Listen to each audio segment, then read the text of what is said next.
ایک تو بات یہ ہے کہ کیا یہ اکبر ایس بابر کی ممبرشپ کے حوالے سے آج کیس تھا.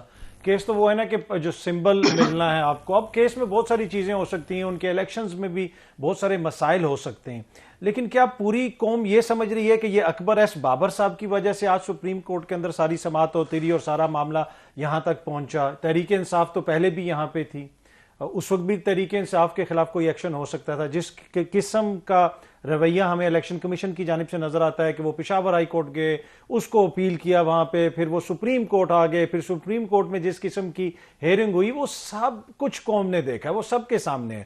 ایک چیز تو جاتی ہے, you have to give it to Pakistan Tehreek Insaf, جو سیاسی جنگ انہوں نے لڑی ہے اور آخری گیند تک جو وہ لڑ رہے ہیں, یہ آپ کو کریڈٹ ان کو دینا پڑے گا.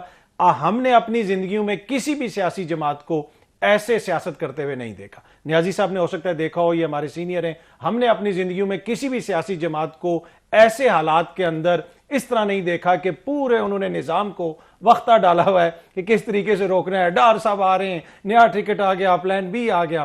یہ تو کہا جا رہا تھا کہ 2-3 مہینے میں پارٹی تتر بتر ہو جائے گی. پارٹیز نے مشکل وقت دیکھا, پیپلز پارٹی نے تو بہت مشکل وقت دیکھا, لیکن آپ کس چیز پر نشاندہی کر کے کہہ رہے ہیں کہ ایسا وقت ایسے کوئی؟ دیکھیں حالیہ تاریخ آپ دیکھ لیں کہ جس میں اس وقت پاکستان تحریک انصاف کی حکومت ختم ہوئی ہے, انہوں نے پارٹیز اپنی جو ہے اس کو بھی, پارٹی بھی ان کی ادھر ہے, ممبرز بھی ان کے سب سے زیادہ ہیں, ان کے جو فائل کیے گئے ہیں کینڈیڈیٹ وہ بھی سب سے زیادہ ہیں, اور بلے کا نشان بھی ان سے واپس لینے کی باتیں. یہ کیوں سب کچھ ہو رہا ہے؟ اس لیے کہ نظر یہ آ رہا ہے کہ وہ ابھی بھی پیچھے ہٹنے کے لیے تیار نہیں ہے. تو سیاست میں آپ کو یہ ماننا پڑے گا کہ انہوں نے سیاست کی, اور پھر وہ یہ جو بلے باز کا اچانک سامنے آ گیا کہ نیا وہ سمبل لے کے سامنے آ رہے ہیں, اس سے بھی بہت سارے لوگ سرپرائز ہو گئے. تو یہ ساری چیزیں ہیں.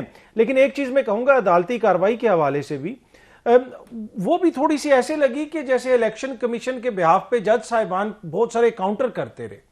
علی ظفر صاحب کو بھی کاؤنٹر کرتے رہے, بہت سارے نقطوں کے اوپر کاؤنٹر کرتے رہے, اور بار بار وہ ماضی کا بھی ذکر ہوتا رہا, کسی اور کی جماعت کا سمبل کا بھی ذکر ہوا, ان کی پالیٹکس پر کرتے رہے, ان کی پالیٹکس کے اوپر ذکر ہوا, جسٹس وجی الدین صاحب کا ذکر ہوا, 2021 کا بار بار ذکر ہوا, ووٹ آف نو کانفیڈنس کا, دھرنے کا ذکر. کیا یہ کیس ان ساری چیزوں کے حوالے سے تھا, یا یہ کیس جو ہے سمبل کے حوالے سے؟ اگر اکبر ایس بابر اور نورین کے آئین کے اندر کوئی حق ہے, تو جو کروڑوں لوگ ہیں جنہوں نے سمبل کو دیکھ کے ووٹ ڈالنا ہے, ان آئین ان کا رائٹ گارنٹی نہیں کرتا.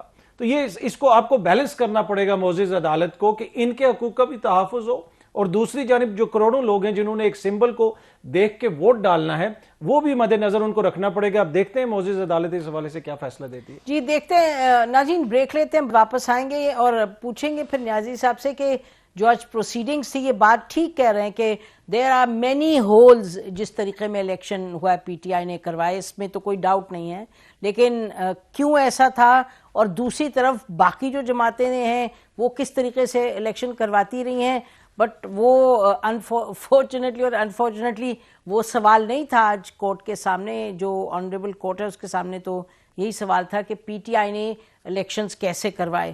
اور ابھی آپ سن رہے ہیں جیسے اطہر کہہ رہے ہیں, اطہر کاظمی صاحب کا کہنا ہے کہ جی ایک تو وہ سوال ہے الیکشنز کا, لیکن اگر آپ اس ایک سوال پر ان کا سمبل واپس لے لیں تو آپ باقی جو لاکھوں لوگ ہیں جو ان کو ووٹ دینا چاہیں گے, کیا ان کو آپ رائٹ ٹو ووٹ اور ان کی رائٹ ٹو ڈیموکریٹک ایکشن آپ ان کا ریسٹرکٹ کرتے ہیں یا نہیں؟ اور یہی آرگیومنٹ ہے جو علی ظفر صاحب دیتے رہے کورٹ میں.